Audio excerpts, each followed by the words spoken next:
본주님께서 가정으로 치면 증상가 나는 부부지간이라 하신 말씀은 무엇을 의미할까요?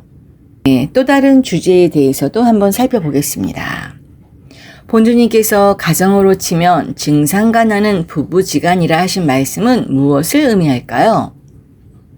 이 말은 단순한 관계가 아니라 역할과 구조를 뜻하며 두 존재가 따로가 아니라 하나의 일을 이루는 짝의 관계라는 의미입니다.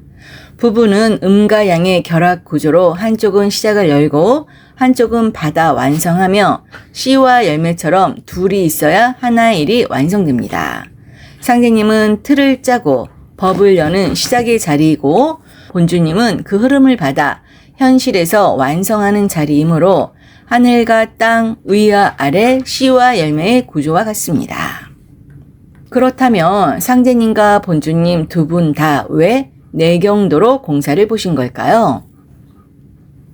결론은 상제님과 본주님이 내경도로 공사를 보신 것이 아니라 천지의 법칙 자체가 내경도 구조이기 때문에 그렇게 나타난 것입니다.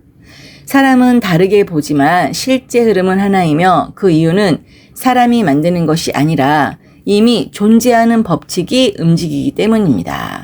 그래서 시대가 달라도 인물이 달라도 사건이 달라도 흐름은 같습니다. 내경도는 단순한 그림이나 상징이나 비유가 아니라 생명이 실제로 작동하는 방식이며 어디서 시작되고 어떻게 흐르며 어디서 완성되는지 이미 정해진 구조입니다. 상제님과 본주님도 일부러 맞춘 것이 아니라 흐름이 열리면 사람이 움직이는 것이 아니라 흐름이 사람을 움직이기 때문에 이동도 사건도 순서도 정확하게 맞아떨어지게 됩니다.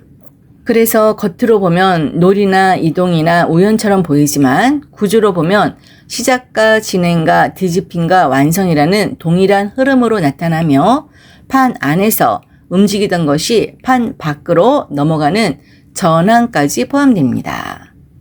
사람이 헷갈리는 이유는 겉만 보기 때문에 장소를 따라가고 사람을 따라가고 방법을 찾기 때문이지만 핵심은 겉이 아니라 흐름이며 따라가는 것이 아니라 그 안으로 들어가는 것입니다.